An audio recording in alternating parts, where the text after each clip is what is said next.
Good morning and welcome to Peace Out, where we are all learning together to peace out. Boy, are we learning it together.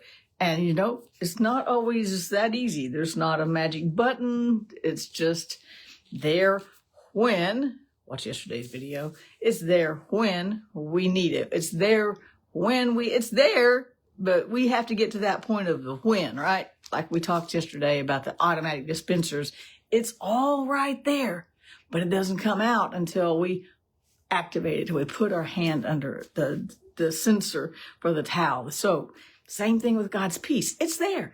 It doesn't go away because we don't acknowledge it. It doesn't, his grace, his mercies, all these things don't go away because we don't acknowledge them.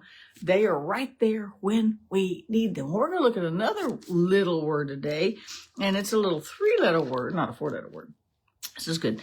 We're going to look at a little 3-letter word in just about 3 or 4 verses. Listen to this. We're in 2 Corinthians 4, and verse 6 says this: For God, who said, "Let there be light in darkness," has made us understand that this light is the brightness of the glory of God as we see it in the face of Christ. Next verse says this: But, now when there's a but in a sentence, it basically means we're shifting all the way around, right? So, or we're going to look at a totally different thing. We're going to look at a different perspective or something like that, right?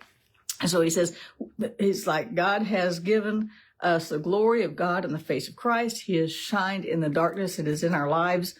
But, now that doesn't negate what he just said. It's just going to shed a different light on it, right? But this precious treasure, this light and power that shines within us, is in this old clay pot. It's in a perishable container, our weak bodies. We hold the glory of God, the light of God, inside this body. He lives in us. As a matter of fact, we can't separate ourselves from it, technically.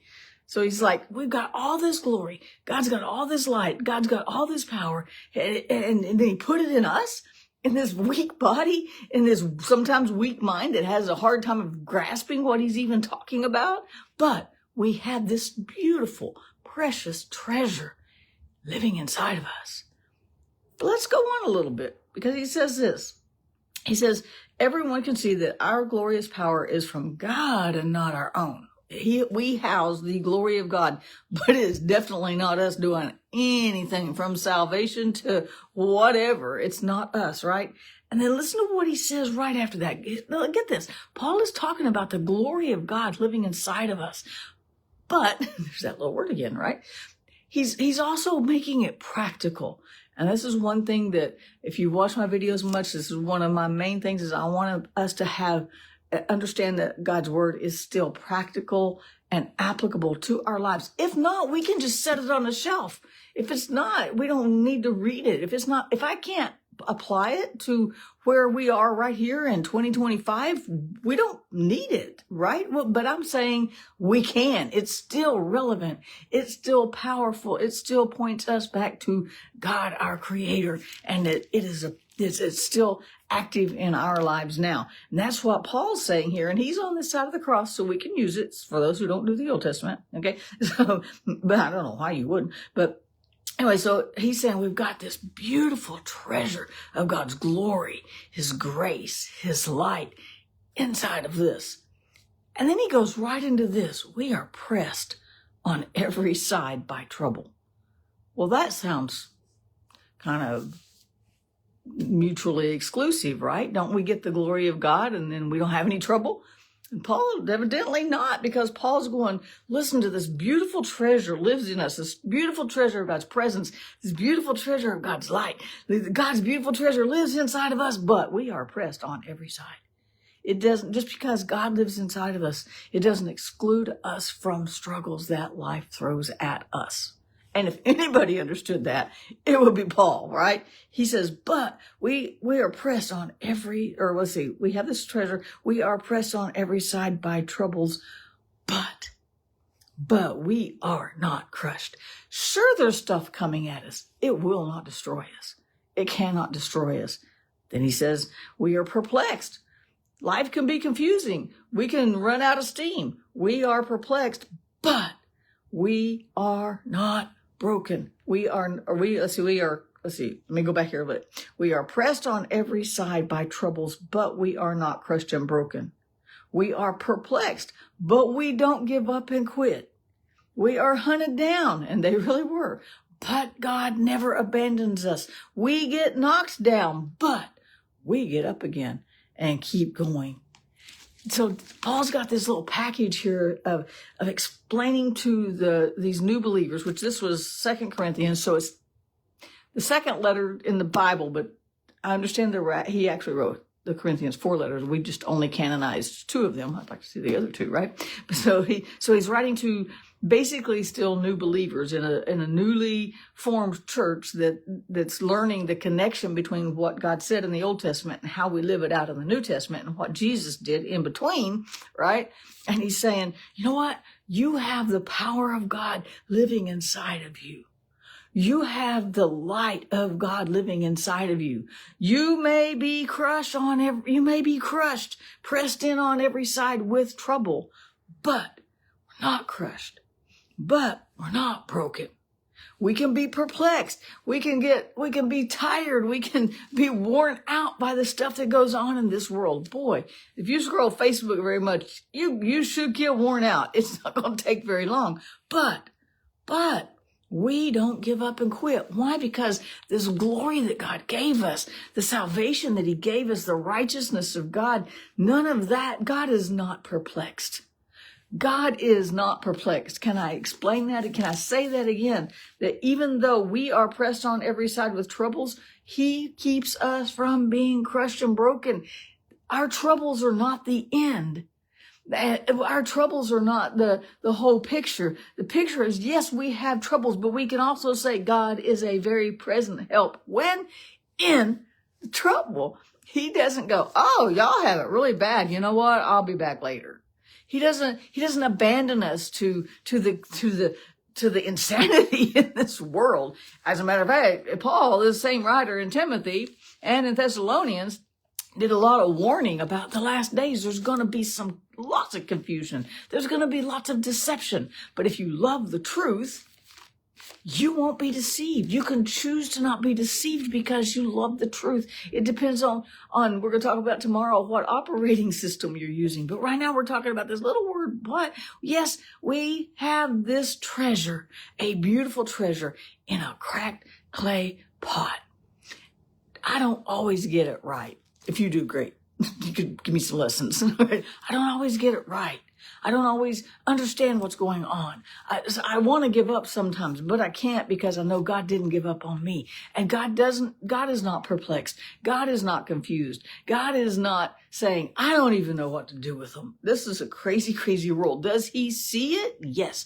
Does he get us? Yes. And yet he has equipped us, and he looked at how crazy this world was going to get, and he still chose to put the power of the gospel, the light of the glory of God, and the power of God in this crazy clay pot. He knew how crazy this world was going to get. He could have very easily said, around 2020, things are going to get so crazy in the whole world, and it's just going to go downhill from there. Let's just back out.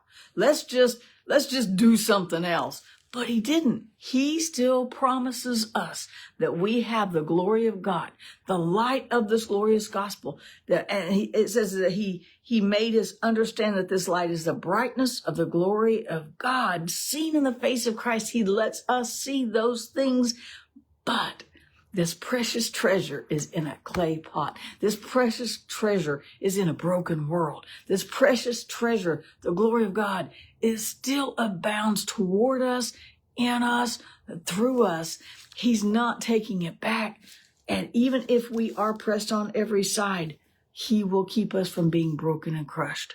Even if we are perplexed, confused, we don't get what's going on, he will keep us from giving up and quitting. That's our choice because we choose to continue looking at him. What I like about this is he makes it so real. We've got this glorious treasure, but we still got struggles. We've got this glorious treasure. We've got God living inside of us, his presence. Romans 8:11. The same Spirit that raised Christ from the dead lives in you. Let that sink in. Let me say it again. The same Spirit, powerful, the same Spirit that raised Christ from the dead lives in you.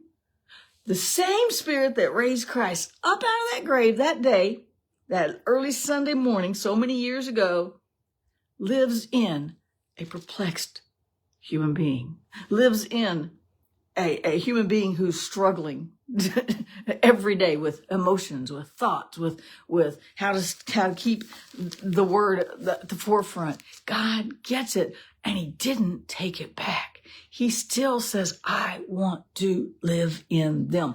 I want relationship with them. They're crazy, but I love them. I love hanging out with crazy people. God must have said that because he does it all the time. He still hangs out with us. He still wants relationship. He still wants to reign within us. And he didn't take his peace back. He doesn't take anything back, because even when we get crazy down here, right? He probably goes a lot, right? Or rolls his eyes a lot like, humans.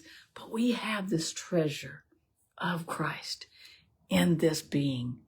Our goal then is to shift our thinking to what we have in him rather than what's going on around us. And there's nobody better than Paul to teach us that, because he had some crazy stuff. He had people chase him. He had people stone him. He had people beat him. He had people lock him in prison for nothing. He had people wanting to shut him up. And he wrote this sitting in a prison cell. But he's going, we still have that glory of God, the presence of Christ, the light of the gospel living in this being. No matter what goes on out here, how crazy it gets, or what goes on up here, how crazy it gets, we still have the glory of God in this broken clay pot. That's why we're not crushed. We're not broken. We are not abandoned.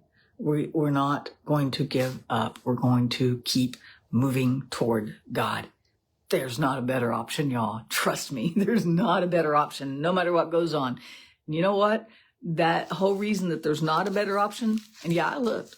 I'll be honest, I looked. There's been some times in my life I looked for a better option because this one didn't seem to be working out. But God was always faithful. Why? Because he wants to live in this.